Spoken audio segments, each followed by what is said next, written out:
Bonsoir à toutes et à tous. Je suis ravi, au nom de la Chambre des notaires d'Auvergne, de vous recevoir ici pour parler de sujets qui sont des sujets un peu rares et pas très communs. La fiscalité. La fiscalité fera l'objet de la présentation de la loi de finances. Ensuite, on aura un petit rappel sur le diagnostic de performance énergétique. Et ensuite, la troisième partie de notre soirée sera les normes RE 2020. C'est les normes thermiques, les nouvelles normes thermiques qui vont nous être imposées. Voilà, donc je vais laisser la parole à cinq confrères qui vont nous présenter cette loi de finances. Écoutez bien, il n'y a pas beaucoup de nouveautés, mais les points qui vont vous être présentés sont essentiels. Bonjour à tous et bienvenue. Donc Elsa Andrighetti, notaire au Puy. Donc les mesures concernant les particuliers et plus particulièrement donc tout ce qui concerne l'impôt sur le revenu des personnes physiques. Alors premier slide, c'est l'actualisation du barème de l'impôt sur le revenu. Donc vous avez ici le nouveau barème. Donc pour tenir compte en fait des effets de l'inflation sur l'imposition des ménages, ce barème est revalorisé à hauteur de 1,40%. Le barème du taux neutre également pour le prélèvement à la source, il sera revalorisé de la même façon. Ensuite, deuxième impact concernant le crédit d'impôt pour l'emploi d'un salarié à domicile. Donc le principe, c'est 50% de crédit d'impôt. On reçoit 60% en janvier N+1 et le surplus au mois de juillet. À partir du mois d'avril, il y aura la mise en place ça va être déduit directement en fait. À partir du mois d'avril, on ne sera pas obligé d'attendre un an. Le plafond annuel 12 000 euros, qui peut être majoré de 1 500 euros par enfant à charge, avec un plafond de 15 000 euros. Peut s'ajouter donc des plafonds spéciaux en fait de certaines dépenses. Donc on a 500 euros pour les dépenses de petit bricolage, 3 000 euros pour l'assistance informatique ou encore 5 000 euros pour les petits travaux de jardinage. Autre précision concernant l'emploi d'un salarié à domicile. Donc la doctrine administrative, elle admet depuis cette année donc les prestations de services rendues à l'extérieur du domicile. Par contre, il faut que ceci soit compris dans une offre globale de services. Donc Pierre-Louis Grenier, conseiller patrimonial entreprise à l'UNOVI. Quelques précisions sur la souscription au capital des PME. On sait que c'est un des biais de réduction d'impôts. On est resté en fait dans quelque chose de très classique par rapport aux années précédentes, puisque les souscriptions réalisées en 2021 sont comprises dans une réduction d'impôt de 18 à 25%, sachant que avant le 9 mai 2021, c'est 18%, après c'est 25%. On reconduit ce système. Simplement, la confirmation de la Commission européenne va nous permettre de déterminer la date à partir de laquelle on va bénéficier de la réduction d'impôt de 18%, puis la réduction d'impôt de 25%. Donc cette fois-ci, je vais vous parler du dispositif COS, d'accord, qui est plus connu en fait sous le nom de louer abordable, qui permet de bénéficier d'avantages fiscaux sur les revenus locatifs, à condition donc de louer un logement avec un niveau de loyer abordable. Donc le dispositif COS, il est transformé en une réduction d'impôt pour toutes les conventions donc signées avec l'ANA à compter du 1er mars 2022. Les anciennes conventions, donc celles qui sont signées avant le 28 février, ça relève de l'ancienne législation. La réduction d'impôt, donc, elle sera uniforme sur l'ensemble du territoire. Donc les taux de réduction, on a 15% pour les logements en secteur intermédiaire et 35% pour les logements en secteur social. Le champ d'application donc, du dispositif COS ou du louer abordable, donc 3 champs d'application: personnel, matériel et temporaire. Donc ce dispositif, il est réservé fiscalement domicilié en France, c'est la nouveauté de la loi de finances. Application matérielle, immeuble à usage de logement, neuf ou ancien, donc doté d'un niveau de performance énergétique, c'est ce qu'on verra tout à l'heure. Il faut que ce soit non meublé, avec ou sans travaux, et que ce soit la résidence principale du locataire, d'accord ? Champ d'application temporaire, donc c'est ce que je vous ai dit tout à l'heure, c'est à partir du 1er mars 2022 jusqu'au 31 décembre 2024. Donc les conditions d'application: 3 types de loyers, donc intermédiaire, social ou très social en fonction de la convention qu'on va signer avec l'ANA. La durée, on passe de 6 ans avec ou sans travaux. Avant, c'était 6 ans ou 9 ans. Aujourd'hui, c'est 6 ans. Il faut un engagement de location pour, comme je vous l'ai dit tout à l'heure, habitation principale pour le locataire. Le preneur à bail ne peut pas être un membre du foyer fiscal, un ascendant ou un descendant du contribuable, ni une personne qui occupe déjà le logement, sauf en cas de renouvellement du bail. Et donc les décrets qui vont paraître, ils vont fixer les seuils pour le montant du loyer et les ressources du preneur. Les modalités d'application donc, du dispositif COS, la base de calcul correspond au montant des revenus bruts tirés de la location du logement conventionné. Le taux, on l'a vu tout à l'heure, 15% en secteur intermédiaire et 35% en secteur social. Quand on est dans le cadre d'une location solidaire, on peut atteindre jusqu'à 65%. D'accord ? La période d'application, on l'a vu, donc c'est 6 ans et applicable à partir de la date de prise d'effet de la convention conclue avec l'ANA. Modalité d'application la suite, l'imputation, donc la réduction, elle est imputée directement sur le revenu dû au titre des revenus de chaque année au cours de la période d'application, avec un versement d'un acompte de 60%. Ce dispositif, par contre, n'est pas cumulable avec un autre dispositif d'investissement locatif, mis à part le dispositif Malraux. Et le montant de la réduction est pris en compte pour la détermination du plafonnement global des avantages fiscaux. Donc là, vous avez d'autres régimes de faveur en faveur du locatif. Donc vous voyez que le Sancy Boulevard, c'est pour tout ce qui est les résidences étudiantes ou seniors. Il y a une nouvelle échéance, 31 décembre 2022. Le de Normandie, c'est pareil, il est prorogé jusqu'au 30 décembre 2023. Et Pinel également jusqu'en 2022. Voilà pour ces régimes particuliers. Alors, autre modificatif de la loi de finances par rapport à l'impôt sur le revenu, donc ça concerne la décharge de solidarité en cas de divorce ou de séparation. Donc vous savez que les époux mariés et les partenaires taxés qui payent une imposition commune, ils sont solidaires au niveau de l'imposition, donc tout ce qui est impôt sur le revenu, taxe foncière et taxe d'habitation. En cas de divorce ou de séparation, de rupture de la vie commune, ils restent solidaires pour les dettes qui sont nées antérieurement, donc pendant le mariage et pendant la vie commune. La personne qui peut être lésée en fait suite à cette séparation, elle a la possibilité de demander à l'administration fiscale une décharge de solidarité. Donc dans l'article 139 de la loi de finances, l'administration fiscale vient apprécier la capacité de remboursement du demandeur de cette décharge de solidarité. Et donc il nous précise que ça doit être apprécié sur une période qui n'excède pas 3 années. D'appliquer un critère de professionnalité. Donc on va voir que le critère sera apprécié au regard des conditions de réalisation des opérations. Il est aligné donc sur celui des opérations de bourse. Alors si le critère est retenu, ça sera une imposition à l'IR dans la catégorie des BNC. Et par contre, si le critère est exclu, on reviendra à la flat tax, donc au barème de l'IR. Sachant que, donc pour l'instant, c'est pour l'imposition irrévocable si on choisit le barème de l'IR, mais ça ne sera imposable qu'en 2024. Bonjour, Christelle Rimou, notaire à Saint-Amand-à-Landres. Donc cette loi de finances a créé une déclaration spéciale pour l'évaluation des maisons exceptionnelles.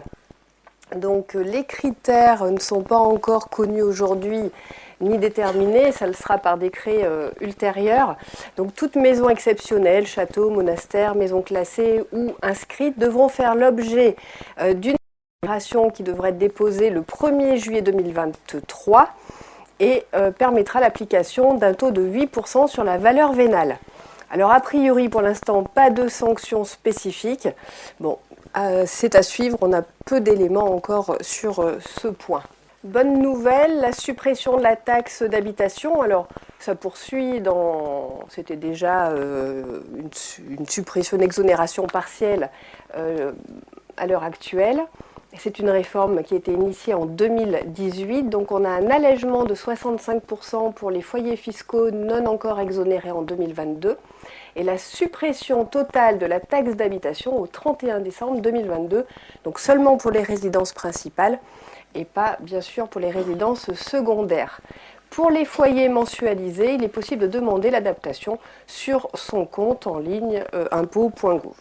Les droits d'enregistrement. Alors le droit de partage, il faut savoir que le droit de partage s'élevait à 2,5%. Il a amorcé une baisse à 1,8% au 1er janvier 2021 et au 1er janvier 2022, ce droit de passage continue à diminuer pour atteindre la valeur de 1,10%. Ce droit de partage a baissé ne concerne que les partages suite à séparation de corps, de divorce ou de rupture du PACS. En revanche, il ne concerne pas les autres partages, notamment les partages successoraux. Les déclarations de succession. Alors 96% des déclarations de succession sont déposées par des notaires. Elles devront être souscrites par voie dématérialisée au plus tard le 1er juillet 2025. On a un déploiement progressif donc, qui est prévu entre cette année 2022 et 2024.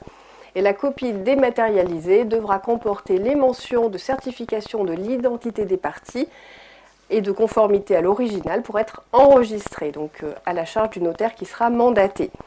Bon, pour l'instant, toutes les plateformes ne sont pas disponibles, donc on continue en version papier. Depuis le 1er juillet 2021, il est également possible de faire en ligne la déclaration de dons manuels. Donc ce don manuel concerne les dons de sommes d'argent, d'actions, d'obligations, d'objets d'art et d'autres biens mobiliers. En revanche, attention, une déclaration de don manuel ne peut pas comporter certaines mentions, telles une inclusion dans une clause de communauté. On ne peut pas prévoir les modalités de rapport à la succession des donateurs, la désignation d'un tiers administrateur, donc ça touche des donations simples. J'exerce une activité éligible et une activité pas éligible. Évidemment, on va me demander, pour bénéficier de cet avantage sur l'entièreté de la société, d'avoir un caractère prépondérant pour l'activité éligible. On nous précise qu'à titre de règle pratique, plus de 50% du chiffre d'affaires doit ressortir d'une activité éligible et plus de 50% de l'actif, c'est-à-dire ce que la société possède, doit être mis à disposition, utilisé dans le cadre de l'activité éligible. Petite précision, veuillez noter que dans l'actif calculé, on a l'actif circulant, donc le stock, donc pour l'activité de marchand de biens, les immeubles. Donc c'est une confirmation absolue que le marchand de biens est éligible à l'activité du trade, ce qui est un gros changement. Le cas des holdings, je fais très simple, une holding classique n'est pas éligible, sauf si on dit qu'elle l'anime, c'est-à-dire qu'elle contrôle ses filiales éligibles et qu'elle dirige la politique du groupe. Et bon, on va retrouver le même critère que dans l'activité mixte, c'est-à-dire qu'une holding, dans son actif, on doit retrouver plus de 50% correspondant aux filiales éligibles, tout simplement. Gros imbroglio cette année en ce qui concerne la fonction de direction. En somme, qu'est-ce qui s'est passé cette année? On nous a dit que quand un chef d'entreprise ou une chef d'entreprise donne, par exemple, à ses enfants, si il ou elle décide de conserver la fonction de direction, eh bien, retenez globalement que la durée totale de conservation devait être de 7 ans. On est revenu à quelque chose de beaucoup plus classique. En somme, retenez la chose suivante. Quand moi, chef d'entreprise, je donne à mes enfants, mais qu'aucun d'entre eux ne prend la fonction de direction, tablez sur un engagement global de 6 ans. En revanche, si un de vos enfants prend une fonction de direction, on pourra aller chercher un engagement plus court de 4 ans. Tout petit peu plus complexe, la question en fait de recevoir des titres et les apporter à une holding. Une règle a été dictée pareil le 6 avril. Dans cette holding à laquelle j'apportais des titres que j'avais reçus par donation sous la loi du trade, eh bien cette holding devait contenir à plus de 50% des titres soumis à cette loi du trade. Ce qui voulait dire en somme que je ne pouvais pas, quand je transmettais à mon enfant, lui vendre plus de titres que je lui donnais, ce qui était un peu contraignant. Deuxième point, le groupe d'associés qui se soumettaient au pacte du trade devait représenter plus de 75% de la détention du capital social de la holding. Deux précisions très simples. On a supprimé en fait cette notion de soumission à l'engagement de conservation des titres. En somme, oui, un chef d'entreprise va pouvoir vendre 75% de ses titres et donner seulement 25%, en clair. Et ensuite, pour résumer, pareil, dans une transmission familiale, un chef d'entreprise, durant l'engagement collectif, va pouvoir faire partie des 75% qu'on va retrouver dans le capital social de la holding. En revanche, à partir du moment où on bascule en engagement individuel, c'est-à-dire que l'engagement porte sur le donataire, il ne doit pas dépasser, il ne doit pas être majoritaire ni même égalitaire, il doit être minoritaire. Alors, le plafond de l'éco-prêt à taux zéro est rehaussé de 30 000 euros à 50 000 euros par logement lorsque l'avance sert à financer des travaux permettant d'atteindre une performance énergétique globale minimale. La durée maximale de remboursement est portée de 180 mois à 240 mois lorsque cette avance sert à financer les dits travaux. Et ce prêt à taux zéro peut se cumuler avec la prime Rénov'. Donc, le dispositif MaPrimeRénov' est prolongé pour l'année 2022, sans condition de plafond de ressources. L'ANA ne verse la prime que lorsque son montant est supérieur ou égal à 80 euros. Et à compter du 1er janvier 2022, seuls les logements achevés depuis plus de 15 ans seront éligibles au dispositif. L'annonce qui a été annoncée par l'ANA s'élève à 3,2 milliards d'euros pour cette année. Les mesures concernant les entreprises. Tout d'abord, très simplement, un point sur les avancées sur l'impôt sur les sociétés. C'était prévu, le taux d'IS baisse et une autre précision. Retenez deux choses. Avant, le chiffre d'affaires maximum, en fait, pour bénéficier du fameux taux réduit à 15%, était de 7,63 millions, il est passé à 10 millions. Et maintenant, on voit, au-delà de cette situation, l'ensemble des taux d'IS est fixé à 25%. Deuxième élément, on parle de carry-back. Qu'est-ce que c'est? En fait, c'est un déficit reportable, c'est-à-dire que quand, sur les exercices précédents, j'ai eu un déficit, et en fait, et le compenser avec un bénéfice que j'aurai dans les exercices futurs. Globalement, il est plafonné à 1 million d'euros avec le bénéfice de l'exercice précédent. Et surtout, on est venu apporter des précisions sur quoi je peux imputer ce déficit reportable. Le bénéfice, ça veut dire que c'est pas juste le résultat, c'est le bénéfice minoré des distributions prélevées sur ces bénéfices. Donc si je sors des dividendes après, je ne pourrai pas bénéficier du report là-dessus. Et à l'exclusion du bénéfice exonéré en application de certaines dispositions ou qui ont donné lieu à un impôt payé au moyen de crédit d'impôt. Un point sur les jeunes entreprises innovantes. Un rappel effectivement des conditions, puis une petite précision. Les entreprises innovantes, c'est tout d'abord en fait un taille et un âge d'entreprise, un effectif inférieur à 250 salariés, un chiffre d'affaires inférieur à 50 millions d'euros, un bilan inférieur à 43 millions d'euros. La nouveauté, c'est qu'elles doivent être créées depuis moins de 11 ans au lieu de 8 ans. Point très important, il faut que l'activité soit nouvelle. Ça ne doit pas être issu d'une activité préexistante, une reconcentration, une extension. Par ailleurs, la détention du capital doit être à destination des indépendants. 50% doit être détenu par des personnes physiques directement ou indirectement, sous-entendu indépendants des groupes. Et bien sûr, il y a un volume minimal de dépenses de recherche qui doivent représenter 15% des dépenses déductibles de l'entreprise. Un point en fait sur les dispositifs liés aux entreprises qui vont être prorogés jusqu'au 31/12/2023. Les bassins d'emploi à redynamiser, les bassins urbains à dynamiser, les zones de développement prioritaire, les zones d'aide à finalité régionale, les zones de revitalisation rurale, les fameuses ZRR qu'on connaît bien effectivement dans notre région, sont prorogées jusqu'au 31/12/2023. Je précise pour exemple, en ce qui concerne la ZRR, que en ce qui concerne l'impôt sur le revenu et l'impôt sur les sociétés à titre d'exemple, c'est 5 ans d'exonération d'impôt suivi de 3 ans dégressifs. 6e année, abattement de 75%. 7e année, abattement de 50%, 8e année, abattement de 25%. Donc c'est un très très gros avantage fiscal. A noter que la ZFU voit son dispositif prorogé sur l'IR et l'IS, et bien évidemment la zone d'aide à l'investissement des PME est prorogée sur le CFE. Une petite innovation en ce qui concerne l'exigibilité de la TVA. En termes de vente de biens et en cas de versement préalable d'un acompte, c'est le versement de l'acompte qui va être le fait d'exigibilité pour la TVA. Ça ressort de la Cour d'appel de Nantes de cette année et ça va entrer en vigueur au 1er janvier 2023. Petite précision, tout ce qui était lié en fait aux biens de protection contre la Covid-19, les masques, les produits d'hygiène et les tenues, était soumis à un taux spécifique de 5,5%. C'était le cas jusqu'au 31 décembre 2021 et c'est reconduit pour l'année prochaine. Bonjour, Jacques Turquier, notaire à Murat. Donc je vais vous présenter, je vais continuer sur les entreprises et particulièrement sur les indépendants. C'est jamais facile d'arriver en fin de course, hein.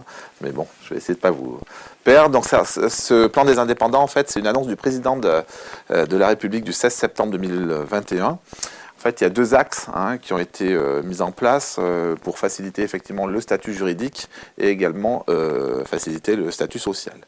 Donc ce plan de soutien comprend 20 nouvelles mesures qui sont articulées sous 5 piliers.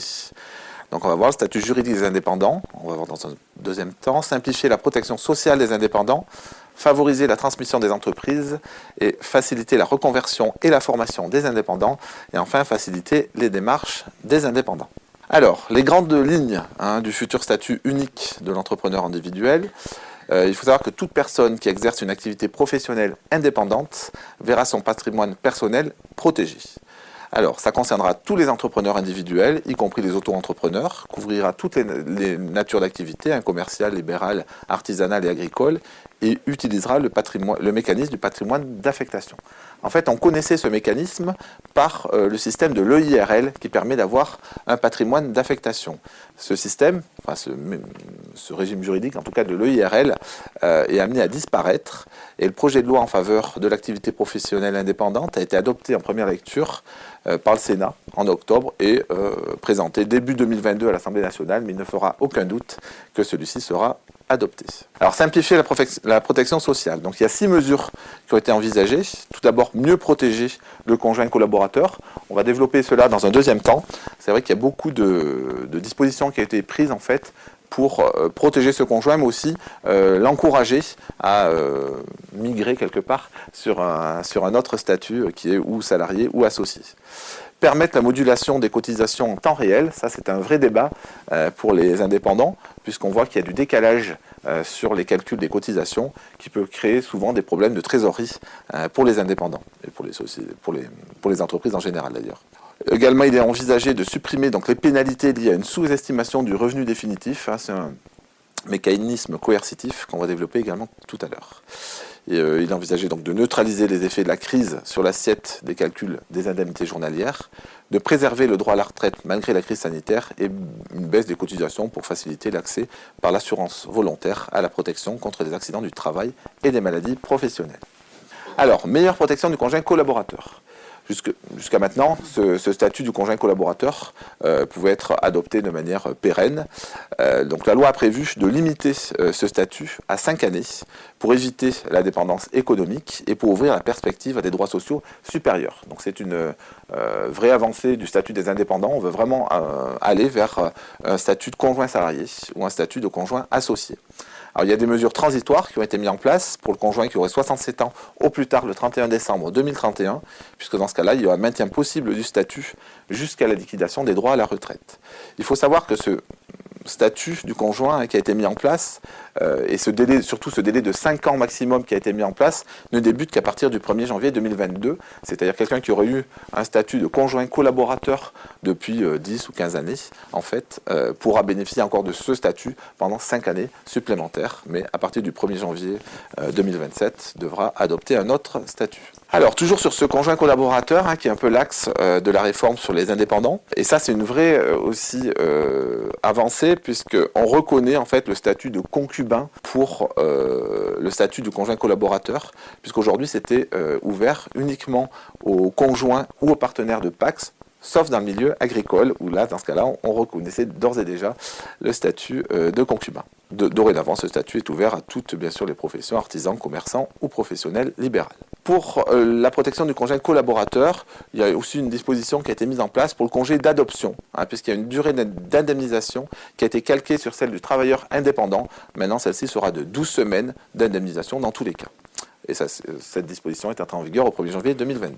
Alors, permettre la modulation des cotisations en temps réel, c'est vraiment un dispositif qui a été mis en place pour faire face en fait à la crise sanitaire et tous les problèmes de trésorerie qu'ont pu traverser les entreprises pendant cette période. Puisqu'en fait, les revenus d'activité servant de base de calcul, enfin vous le savez, les cotisations et celui de l'année en cours mais ce revenu n'est connu que l'année suivante et les cotisations sont acquittées avec un décalage qui peut, voilà, quasiment sur 2 années, puisqu'il y a un recalcul en fait de ces cotisations. Donc aujourd'hui, pour faire face à ces problèmes de trésorerie, il a été proposé et adopté une ouverture à l'ensemble des travailleurs indépendants du dispositif expérimental qu'on va voir tout à l'heure de modulation des acomptes en temps réel. Donc on ne va pas non plus revenir sur les détails, mais l'idée vraiment, il faut juste retenir ça, c'est que d'adapter vraiment et d'avoir que le chef d'entreprise puisse avoir vraiment la même mise sur un paiement plus réel des cotisations réelles en fonction du chiffre d'affaires qui est réalisé. La suppression des pénalités, il y a une sous-estimation, c'est toujours pareil, hein, l'idée c'est effectivement d'un petit peu clarifier ce système des indépendants et puis surtout d'avoir un peu plus de flexibilité, puisqu'avant il pouvait y avoir des sanctions quand on était en fait sur un revenu qui était estimé à 1/3 de moins que le revenu réel. Il y avait des sanctions qui pouvaient être appliquées. Cette disposition a été supprimée, enfin cette majoration a été supprimée. Un des axes effectivement de la loi de finances, c'est favoriser la transmission des entreprises des savoir-faire. Alors globalement, on va viser la reprise des fonds de commerce, la cession des fonds donnés en location-gérance, assouplir temporairement le délai de demande d'exonération des plus-values professionnelles et augmenter les plafonds d'exonération des plus-values lors de la cession d'une entreprise individuelle. Tout ça ayant pour but de fluidifier en fait la transmission par cession des fonds de commerce. Le premier point nécessite de savoir 2 choses. La première, c'est qu'une provision pour dépréciation, c'est dire comptablement, je considère que la valeur inscrite dans mon bilan n'est plus celle de mon fonds de commerce. Et donc, je vais pratiquer en fait et passer en charge, en déficit, une certaine somme, à la différence de l'amortissement qui est la chose suivante. Je considère que ma durée d'utilisation d'un actif, du fonds, est de 10 ans. Et donc, en fait, je vais passer en charge 10% sur 10 ans de la valeur. Ce qui n'est pas la même chose. Comprenez bien, quand je pratique un amortissement, c'est quelque chose de relativement naturel, c'est quasi automatique. Et en fait, quand je vais faire une dépréciation, c'est une décision de gestion. Maintenant, passons effectivement au point. Donc, le fonds commercial est une composante du fonds de commerce. Globalement, dans 90% des cas, ça correspond à la clientèle. Le principe, c'est que le fonds commercial a une durée d'utilisation illimitée. Forcément. Si j'ai un fonds de commerce, je ne sais pas quand exactement il va se tarir. La problématique est la suivante. Je peux passer, comme je vous l'ai dit, une provision pour dépréciation. L'exception, c'est quand je connais la date de fin d'existence de mon fonds. Exemple, exploiter une mine, une autoroute, un barrage. Bref, quand j'ai un contrat d'utilisation de ma ressource, forcément, je vais pouvoir amortir. Les petites entreprises peuvent d'ores et déjà amortir comptablement leur fonds de commerce sur 10 ans. Bien évidemment, ça ne concerne que les fonds de commerce acquis, puisque quand je crée mon fonds de commerce, il n'a aucune valeur dans ma comptabilité. Là où c'est intéressant, c'est que jusqu'à présent, ces règles valaient comptablement. Donc pas d'impact sur la fiscalité. Maintenant, il va y avoir un impact sur la fiscalité. Ce que je passais en charge, donc en diminution du résultat comptablement, va devenir en fait quelque chose d'impactant au niveau fiscal. Et cette réforme va marcher en fait. L'amortissement des fonds de commerce va être possible sur les fonds commerciaux acquis entre le 1er janvier 2022 et le 31 décembre 2025. En clair, si demain j'achète un fonds de commerce pour 300 000 €, je peux l'amortir sur 10 ans, donc passer 30 000 € de charges déductibles des impôts tous les ans, pendant 10 ans. Attention, ça s'applique aux entreprises soumises à l'IS ou relevant des BIC, bénéfices industriels et commerciaux, et probablement aux fonds agricoles. Mais ça ne s'applique pas aux artisans et aux BNC. Attention. Et comme les notaires. Mais attention, une précision. Si j'exerce une activité artisanale ou BNC, mais que je suis dans une entreprise soumise à l'IS, ça doit fonctionner. Un dispositif spécifique est prévu et doit être adapté pour articuler en fait ce que je vous expliquais entre l'amortissement et la décision de dépréciation. Un autre point très simple, le bénéfice en fait des articles 151 septies A et 238 quindes du CGI. Très simplement, en fonction, article 151 septies A, de votre montant de chiffre d'affaires ou en fonction 238 quindes CGI de la valeur de votre fonds, vous aviez droit à des exonérations. Il fallait, lorsque le fonds était donné en location-gérance, que la cession aille en direction de celui qui louait le fonds de commerce. Tout ça est fini. Quelle que soit la personne à qui vous vendez un fonds de commerce donné en location-gérance, vous bénéficiez des 2 articles que je viens de décrire. Alors, je vais finir la loi de finances, enfin l'exposé sur la loi de finances, avec maintenant les plus-values sur les cessions de fonds de commerce et de titres de société. Alors, tout d'abord, l'aménagement de l'abattement départ en retraite. Pareil, c'est une mesure Covid, puisque pour les dirigeants, en fait, il y a un délai qui a été porté quand nous cédons un fonds de commerce, surtout quand il y a un départ en retraite. La cession devait intervenir dans les 2 ans qui suivaient la cession. Aujourd'hui, ce délai a été porté à 3 ans pour les dirigeants ayant fait valoir leurs droits à la retraite entre le 1er janvier 2019 et le 31 décembre 2021. Un petit schéma, hop, le départ en retraite intervient le 1er janvier 2019, 31 décembre 2021, paf, les 36 mois, il faut que la cession intervienne effectivement dans les avant les 36 mois qui suivent le départ à retraite. Même schéma, enfin même raisonnement, s'il y a une cessation des fonctions et qu'il y a un départ en retraite dans les 36 mois, la cession doit intervenir dans les 36 mois de la cessation des fonctions. Le parallèle, donc ça c'est pour des entreprises individuelles, et si jamais il y a une cession de titres de PME soumise à l'IS, le parallèle de cet article qui était tout à l'heure le 151 septies A du CGI, c'est l'article 150 ODter du CGI également. Donc ce dispositif, il était normalement prévu jusqu'en 2022. Aujourd'hui, il a été prorogé de 2 années supplémentaires, donc il prendrait fin le 31 décembre 2024. Le délai de 2 ans est porté à 3 ans pour les dirigeants qui auront fait valoir le départ en retraite. Je vous montre le schéma, ça va être plus parlant. Le départ en retraite, donc 1er janvier 2019 et 31 décembre 2021, 36 mois pour la cessation des fonctions. On est sur le même cas que le 151 septies A qu'on a vu tout à l'heure pour les entreprises individuelles.